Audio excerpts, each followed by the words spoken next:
Hello, and thank you for joining us on What Now. I am Precious Amayo, and our discussion in just a moment. All right, the International Criminal Court is pushing for the maximum penalty, life in prison, for Ali Abdurrahman, known as Ali Kusaib, a former commander of Sudan's notorious Janjaweed militia.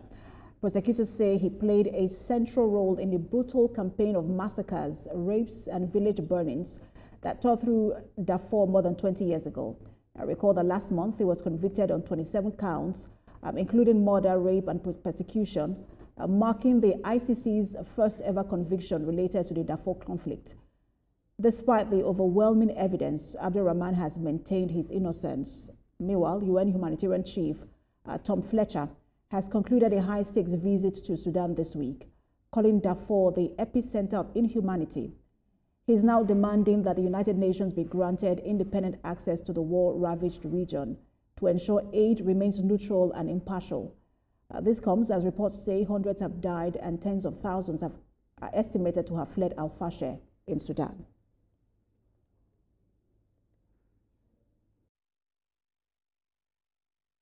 You know, our great concern is we've got to make sure there are teams going in to investigate these atrocities. You know, Al-Fasher is a crime scene right now, but we've also got to make sure we've got protection for civilians from the future atrocities, which could come in the Kordofans. You know, we don't know which direction this conflict will go in next, but the survivors I met are terrified. Now, former spokesperson, UN Mission Sierra Leone, Patrick Coker, joins me to discuss more on this development. Good to have you join us, Mr. Coker. Thank you very much. So I know that you've been following this case. It happened since between 2000 and 2004. And for the first time, there is now a conviction. But this time, prosecutors say that only a life sentence on Abdurrahman will serve the interest of retribution and deterrence. What do you make of this latest development at the ICC?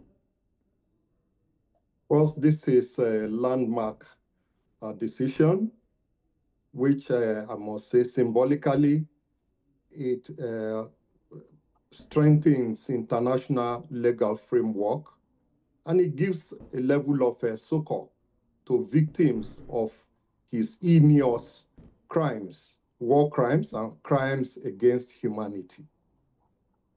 And Dr. Coker, Abdurrahman has always maintained his innocence. He says this is a case of mistaken identity. He says he's not the same person as Al-Kusaib. But his lawyers are asking for a 7-year jail term instead of the life sentence.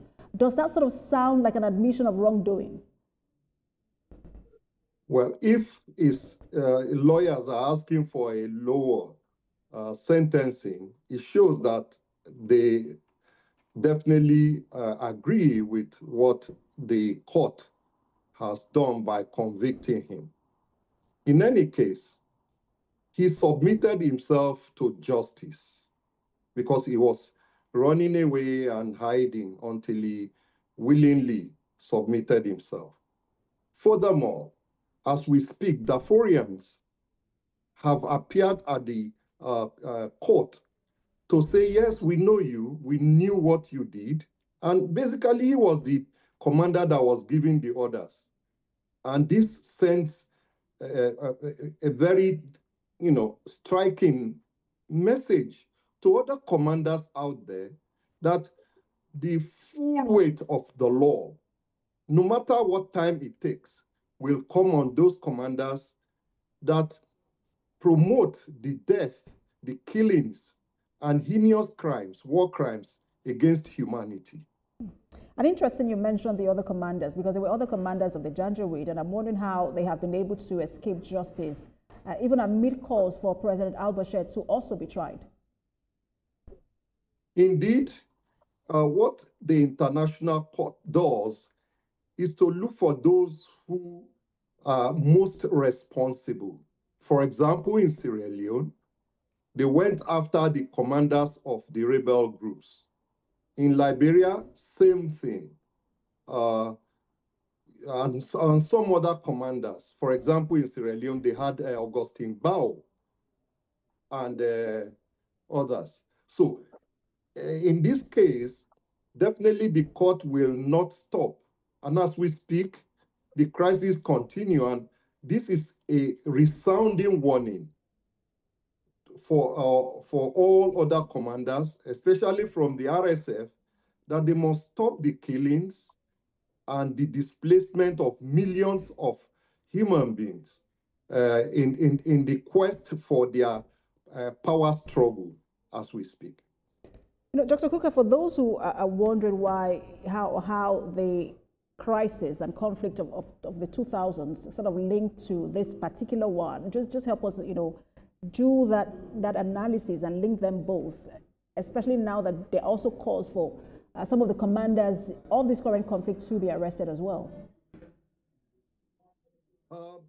It dates back to 2003, 2004, when the Black Sudanese around the western part of Sudan were agitating and struggling against the non-Arabs, the Arabs who were oppressing them.